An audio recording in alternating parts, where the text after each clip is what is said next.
ahead and get started here. So just for people who don't understand how this works, kind of explain what has happened over the past few weeks with Mercantile. Okay, the holding company engaged an outside broker to find buyers for Mercantile Bank, and this has been an ongoing process for several months. It's been a bid process. There were multiple bidders, and at this time, they've reached agreement with United Community Bank out of Chatham, who's a very strong five-star rated Illinois-based bank holding company, to sell Mercantile Bank. As part of that, the holding company, since it's a single asset holding company being the bank, will have to file bankruptcy and they will cease to exist. But we as the bank, and we're well capitalized in the bank, we become part of a very strong organization when this closes, which is sometime probably in early October, late September. And we're really excited about that. It's a great thing for our customers and our employees. UCB is very, very well capitalized, and we are as well, and it's just a good combination. What about the people who have shares in Mercantile stock? That's the unfortunate side of this, because the holding company will ultimately be dissolved, and shares at a point will have no value. So, explain. I know the difference, but some people don't know the difference between a holding company and a bank. People don't understand the difference between the two. That's a great question. The holding company is formed because, like many companies, Mercantile was acquiring various banks throughout the early to mid 2000s, and the holding company is where you house all those bank charters. So they also were the sole shareholder of Mercantile Bank. And what this is a sale, just a normal business transaction in effect, with the exception of it's a bankruptcy sale.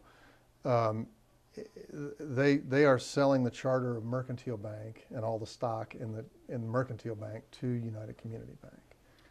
Is about how many people do you employ locally at Mercantile Close to Bank? about 120. And are those jobs secure? They are. Okay. Yep. United Community has been very forthcoming with that, saying, we're not planning on any job loss.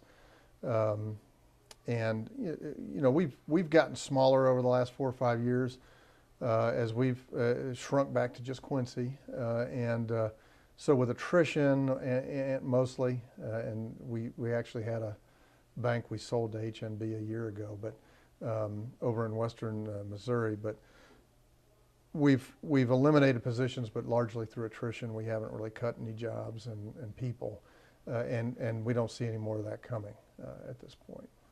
It seems like your growth sort of mimicked the sort of optimism of housing that a lot of people had in the early part of the century, I guess. I guess what lesson is learned in the post 2006 economy? Well, we were unlike, we were very like many bank organizations. It was really a very positive feel about the economy, not just housing. From the housing standpoint, we've really only ever been a very conservative lender, selling our loans through Fannie Mae and that kind of thing.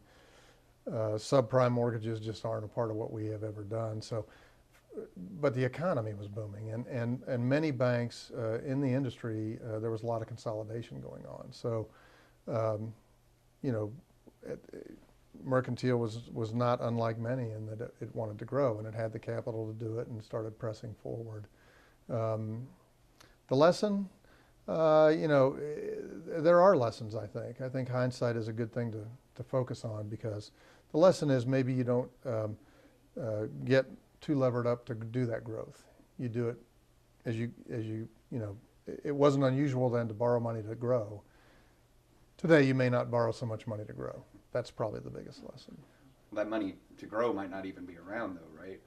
Well, that's the other thing. You also, you sell shares to gain capital to grow as well. It's cyclical, like any business, and what I'll tell you is with UCB, they've been very conservatively operated, and they have a lot of capital, and that's how they can do this kind of thing. And we're familiar with them. They bought a couple of banks from the holding company that we had back in 2010. They bought Brown County State Bank up in Mount Sterling, and they bought Marine Bank in Carthage. And that was a play by the holding company to raise capital at that time. And so we're familiar with them. We've also,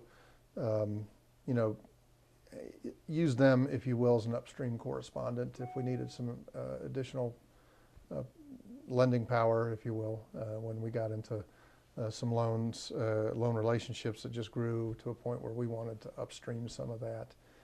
And so we've gotten to know them pretty well. Their culture and ours marry up nicely.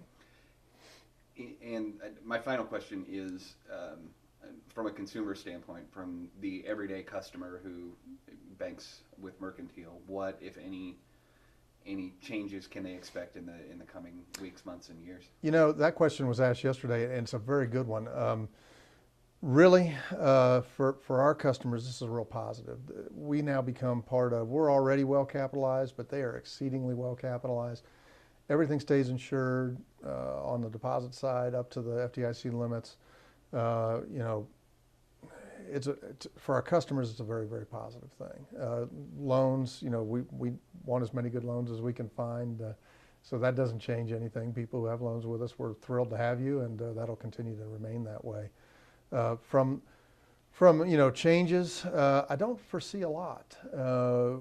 When this was asked of Todd Weiss, who's the president of United Community Bank yesterday, he said, Mercantile is a full-service bank, and we don't really offer anything any different than they do today. We're just thrilled to be gaining a big piece of banking in West Central Illinois, and this for them is a natural fit. It's in their market area, and they're thrilled to be moving here. We may see some additional upgrades in products and services because they may be a little ahead of us, and that will benefit our customers.